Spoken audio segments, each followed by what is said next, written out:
आपके अपने YouTube channel AB23 knowledge को सब्सक्राइब कर ले और अपने दोस्तों में भी शेयर कर दें, क्योंकि इस चैनल के माध्यम से मैं आपको समय समय पर केंद्र सरकार, मध्य प्रदेश सरकार या अन्य राज्यों की सरकारों के सरकारी नौकरी, गजट, नोटिफिकेशन और विभिन्न अपडेट्स तथा मोटिवेशन संबंधित वीडियो साझा करता रहता हूं, ताकि आप एक भी वीडियो मिस ना करें।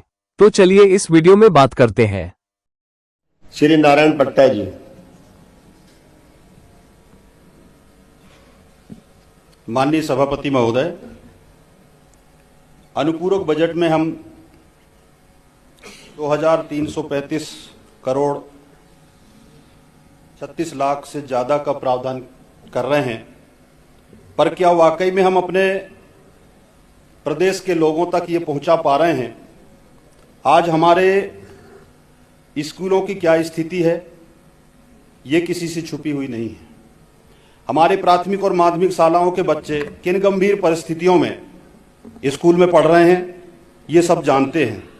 कहीं छत टपक रही है तो कहीं भवन ही नहीं है, कहीं पेड़ के नीचे स्कूल लग रहे हैं तो कहीं भवन जर्जर है। मैं अपने मंडला जिले की में ही 1973 स्कूल भवनों में से 580 जर्जर हैं और 70 से ज्यादा स्कूल भवन जो अति जर्जर थे उन्हें बंद कर दिया गया है। माननीय सभापति महोदय,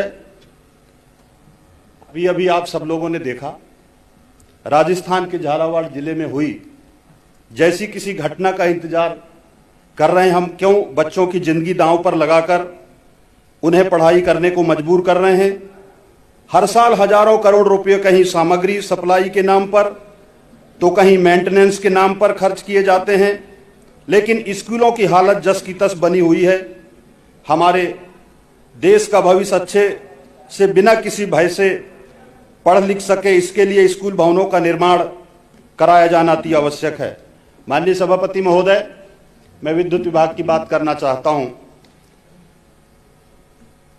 विद्युत विभाग में अभी अभी उपभोक्ताओं के घरों में जो स्मार्ट मीटर लगाए जा रहे हैं, अध्यक्ष महोदय, एक बात समझ में नहीं आती कि अभी कुछ समय पहले इलेक्ट्रॉनिक मीटर लगाए गए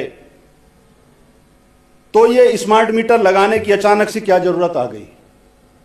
जो स्मार्ट मीटर लगाए जा रहे हैं वो इतने स्मार्ट हैं कि जिन गरीब उपभोक्ताओं का बिजली बिल पहले 100-200 आता था, उनका बिजली बिल अब कहीं 20,000, 25,000, 50,000 तक के बिल देखने को मिल रहे हैं।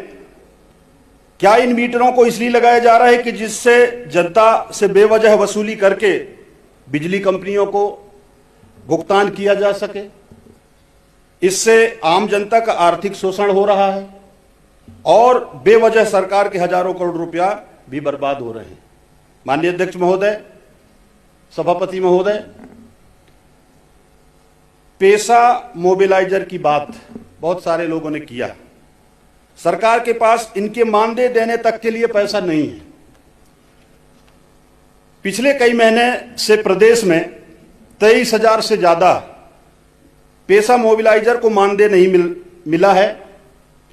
वहीं इनका मानदेय 4,000 से 8,000 रुपये करने की घोषणा की गई थी और अभी पिछली दिवाली के समय तो माननीय मुख्यमंत्री जी ने बकायदा सोशल मीडिया में पोस्ट करके मानदेय बढ़ाने की जानकारी दी थी, जिससे पैसा मोबिलाइजरों के मन में एक खुशी आई थी।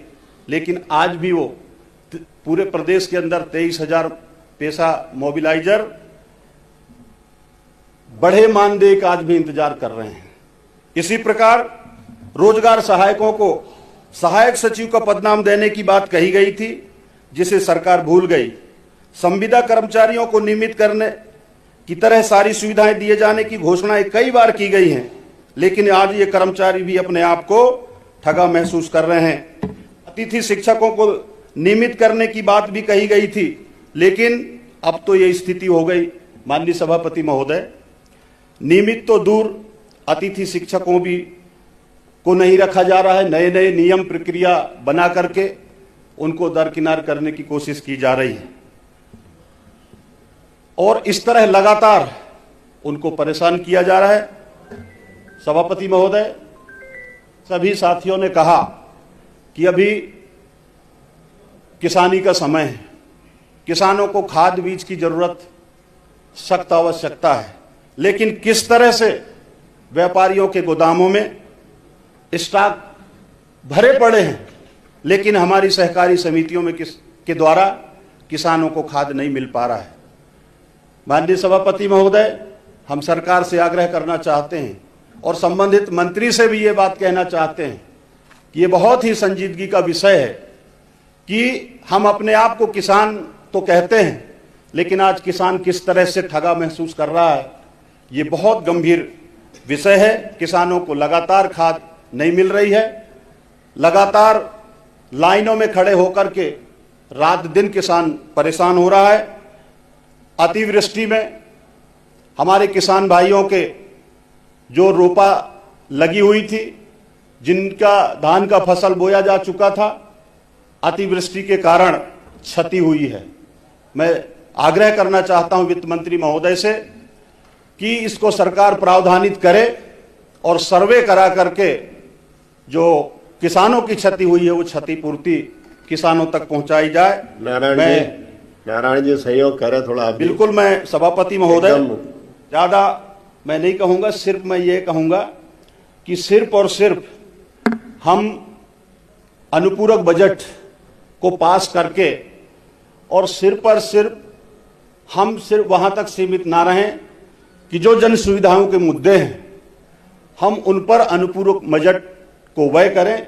यही मेरा वित्त मंत्री महोदय से कहना चाहता हूं। जमीनी स्तर पर अगर आज हम देखते हैं तो जो पहले की स्थिति थी वही स्थिति आज ग्रामीण क्षेत्रों का है। बस मैं एक ध्यान को आकर्षित करना चाहता हूं वित्त मंत्री महोदय से कि हमारा एक ऐसा विकासखंड मवई जो आदिवासी बाहुल्य क्षेत्र है, ग्राम पंचायत टिकरिया का पोषक गांव बाघंडी जो 3 किलोमीटर की अधिक दूरी से लगभग बसा हुआ है, आज भी वहां पर पहुंच मार्ग नहीं है। एक नाला है जो जरा सी पानी में वो बाढ़ आ जाता है, बच्चे स्कूल नहीं जा पाते हैं, जैसे तैसे अगर उसको पार करके पालक आने तक का जो है इंतजार करता है। मैं वित्त मंत्री महोदय से निवेदन करना चाहता हूं को टिकरिया से बाघंडी मार्ग को अनुपूरक बजट में शामिल करके उसकी स्वीकृति प्रदान किया जाए। आपने अनुपूरक बजट पर अपनी बात कहने का मुझे अवसर दिया, आपको बहुत बहुत धन्यवाद। बहुत बहुत धन्यवाद।